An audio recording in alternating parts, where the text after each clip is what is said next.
प्रदेश में लंबे समय से चली आ रही पानी की मांग को लेकर 13 जिले जो उस परियोजना के अंदर आते हैं वो है ईआरसीपी यानी ईस्टर्न कैनाल परियोजना। इसको लेकर अब केंद्र और राज्य सरकारें हैं उनके बीच में सहमति बन चुकी है। इस पूरी बात को लेकर हम बात करेंगे राजेंद्र सिंह राठौड़ से कि उनका क्या कहना है ईआरसीपी को लेके, किस तरीके से आगे की क्या रणनीति रहने वाली है इस पूरे परियोजना को लेके। सर सबसे पहले तो आपका एनडीटीवी में स्वागत है। किस तरीके से देखते हैं? देखिए, ईआरसीपी को लेकर कांग्रेस सरकार कभी गंभीर नहीं थी। चुनाव की वैतरणी पार करने के लिए ईआरसीपी के मुद्दों को उन्होंने जिंदा रखा। भारतीय जनता पार्टी की भजनलाल जी की सरकार के अभी दूध के दांत ही है। सरकार का आगाज हुआ है और मुख्यमंत्री जी ने प्रयास किया, सार्थक प्रयास किया। दिल्ली के अंदर मध्य प्रदेश सरकार और राजस्थान की सरकार में सहमति बनी और अब इस पूरी योजना को प्रधानमंत्री की महत्वाकांक्षी योजना नदी से जोड़ो नदी को इंटरलिंक योजना के अंदर इसको शामिल किया गया है। 90% पैसा केंद्र सरकार का, 10% पैसा दोनों सरकारों का।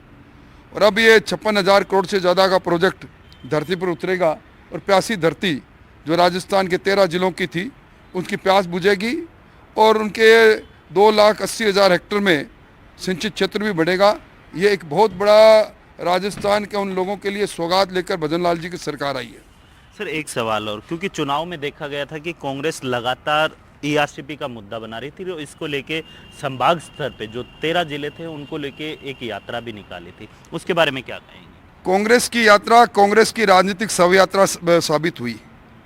88 सीटों में भारतीय जनता पार्टी ने पूर्ण बहुमत से सीटें जीती, 50 से अधिक सीटें जीती। और ये जो जिस प्रकार का चाय के प्याले में तूफान खड़ा करके वोट लेना चाहते थे, लोगों ने इनकी असलियत पहचानी। क्योंकि ईआरसीपी लागू हो ये मंशा होती तो एक बार भी गंभीरता से केंद्र सरकार और जल संसाधन मंत्री से बात करते।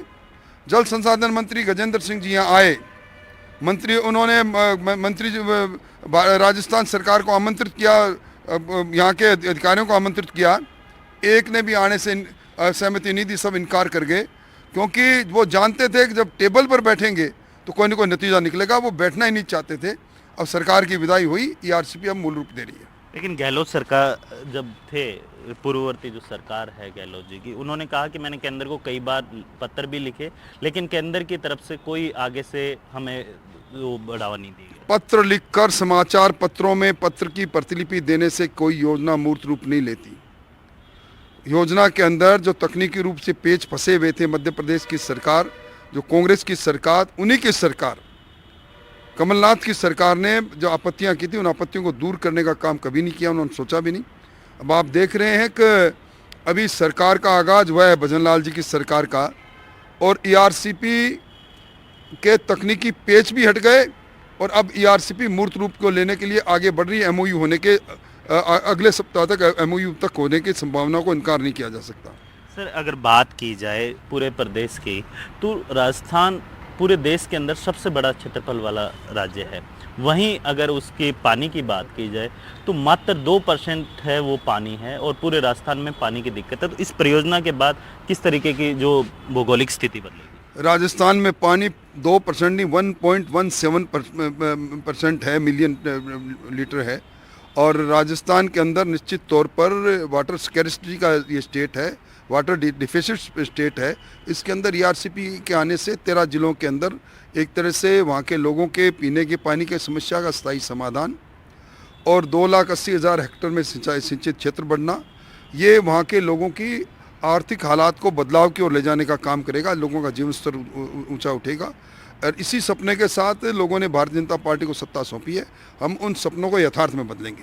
सर एक लास्ट सवाल, क्योंकि लगातार आपकी पिछले 5 साल से आप संघर्ष कर रहे थे गहलोत सरकार के समय में, अब आपकी सत्ता में वापसी हो चुकी है लेकिन विपक्ष अब भी लगातार आरोप लगा रहा है कि इनकी सरकार बन चुकी है लेकिन मंत्रिमंडल को लेके अभी तक कोई चर्चा भी नहीं की जा रही है। अगर वो प्रतिपक्ष का नेता बना लेते तो शायद उनको सवाल करने का नैतिक अधिकार हो जाता।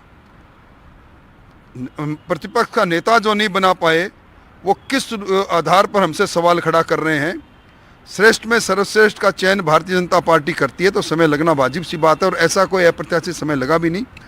अब मंत्रिमंडल के गठन की प्रसव पीड़ा समाप्ति की ओर है, शीघ्र मंत्रिमंडल का गठन हो जाएगा। सर एक और, क्योंकि गोविंद डोटासरा जी हैं, उन्होंने कहा कि जो भजन लाल जी हैं वो खुद के विवेक से डिसीजन नहीं लेते हैं। राजस्थान के अंदर जो सरकार चलाई जाती है वो अमित शाह जी और प्रधानमंत्री मोदी जी चला रहे हैं राजस्थान में सरकार। उनको खुश होना चाहिए। प्रधानमंत्री जी ने दुनिया के सामने सिद्ध कर दिया कि उनके प्रशासन का मॉडल, उनकी गवर्नेंस का मॉडल दुनिया उसको सलूट करती है। अगर वो चला रहे हैं तो इससे बड़े प्रसन्नता की बात क्या हो सकती है? उनके पेट में क्यों दर्द हो रहा है? कब तक हो जाएगा मंत्रिमंडल को? शीघ्र अतिशीघ्र। कोई तारीख मैं कह रहा हूँ ना, दिनों की बात घंटों में बदल के जल्दी हो जाएगी। ये थे राजेंद्र सिंह राठौड़, जिनका साफ तौर पे कहना है कि ईआरसीपी की जो परियोजना आएगी राजस्थान के जो 13 जिले हैं उसको लेकर लोकसभा चुनाव के अंदर बीजेपी भुनाने की कोशिश करेगी और इसका फायदा बीजेपी को मिलेगा। जयपुर से कैमरामैन निर्मल के साथ वीरेंद्र सिंह शेखावत, एनडीटीवी।